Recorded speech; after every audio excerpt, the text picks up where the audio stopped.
Hello everyone, আসসালামু আলাইকুম। কেমন আছেন সবাই? আশা করছি অনেক অনেক ভালো আছেন। চলে এলাম নতুন রেসিপি নিয়ে। আমাদের আজকের রেসিপি জর্দা পোলাও। যদিও এটা বিয়েবাড়ির স্পেশাল, কিন্তু আমরা অনেক সময় ঈদে এটা তৈরি করে থাকি।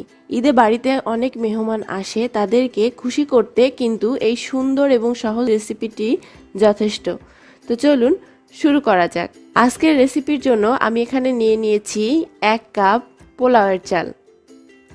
পোলাওয়ের চালটা 3-4 বার করে ভালো করে পরিষ্কার করে ধুয়ে নিতে হবে, যেন একটুও ময়লা না থাকে। খুব ভালো করে ধোয়া হয়ে গেলে আমি এটাকে পানি দিয়ে ভিজিয়ে রাখবো প্রায় 10 থেকে 15 মিনিটের মতো। 10-15 মিনিট ভিজিয়ে রাখার পর এটাকে সেঁকে নিব।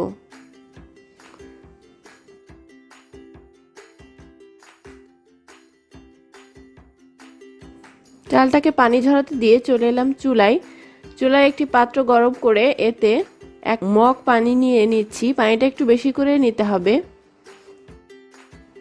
পানিটা হালকা ফুটে উঠলে এর মধ্যে আমি অ্যাড করব অরেঞ্জ ফুড কালার। আপনারা এখানে চাইলে জর্দার কালারটাও ব্যবহার করতে পারেন। আমি অরেঞ্জ ফুড কালার ব্যবহার করছি।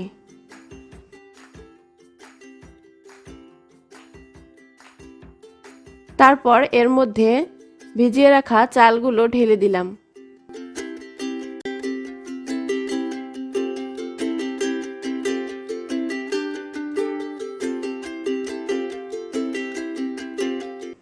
আমি হালকা একটু ঢেকে দিচ্ছি, আপনারা চাইলে ঢেকে না দিতেও পারেন।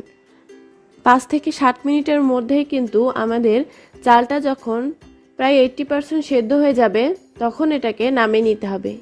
এটা কিন্তু বেশি সেদ্ধ করা যাবে না, তাহলে ভাতটা নরম হয়ে যেতে পারে। এরকম ভিতরে একটি সাদা আবরণ থাকবে, সে পর্যায়ে পানিটা ঝরিয়ে চালটা নামিয়ে নিতে হবে। ভাতটা যদি বেশি রান্না করা হয়ে যায়, তাহলে কিন্তু পরবর্তীতে জর্দাটা ঝরঝরে হবে না। এবার আমি শিরা তৈরি করে নিব। শিরা তৈরি করার জন্য 1 কাপ চিনি এবং ওর মধ্যে দিয়ে দিচ্ছি 1 কাপ পানি। যতটুকু চাল ঠিক ততটুকু চিনি এবং ততটুকু পানি ব্যবহার করলে জর্দাটা ঝরঝরে হয়ে থাকে।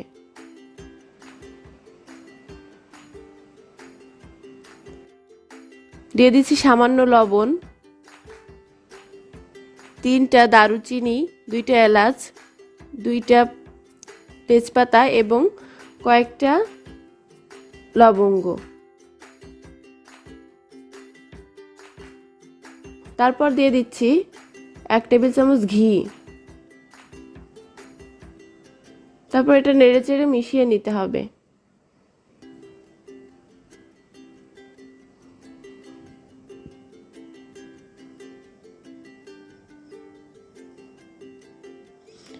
মেশানো হয়ে গেলে শিরার মধ্যে আমি এই সিদ্ধ করা চালগুলো দিয়ে দিলাম। হালকা হাতে একটু নেড়েচেড়ে মিশিয়ে দিচ্ছি। এ পর্যায়ে কিন্তু ঢেকে দেওয়া যাবে না। এই পানিটা যখন শুকিয়ে একদম গায়ে গায়ে হয়ে যাবে, তখন এটাকে ঢেকে দিতে হবে। দেখুন পানিটা অলমোস্ট শুকিয়ে গেছে। এখন আমি এটাকে ঢেকে দিয়ে দমে রাখবো লো হিটে 10 থেকে 12 মিনিটের জন্য। ফিরে এলাম 10-12 মিনিট পরে। এবার একটু নেড়ে দিব। চুলার আঁচটা কিন্তু খুবই অল্প রাখতে হবে, তা না হলে কিন্তু পুড়ে যাবে। এরপর এর মধ্যে দিয়ে দিচ্ছি 1 টেবিল চামচ কাঠবাদাম এবং 1 টেবিল চামচ কাজু বাদাম এবং কিশমিশ। তারপর আবার নেড়েচেড়ে মিশিয়ে নিলাম।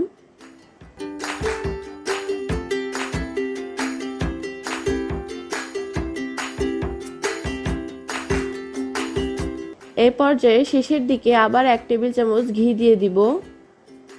ঘির ফ্লেভারটা শেষে দিলে একটু বেশি থাকে, যার কারণে একটা অস্থির টেস্ট হয়।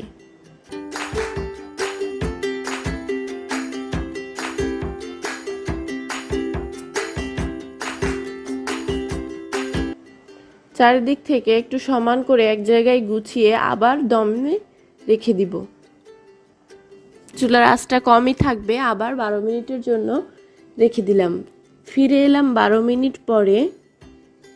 এ পর্যায়ে কিন্তু আমার জর্দা পোলাওটা একদম রেডি। দেখতেই পাচ্ছেন এর পানিটা শুকিয়ে গেছে এবং ভাতটাও সম্পূর্ণ হয়ে গেছে এবং এটা কতটা ঝরঝরেও হয়েছে। খেতেও কিন্তু অসাধারণ।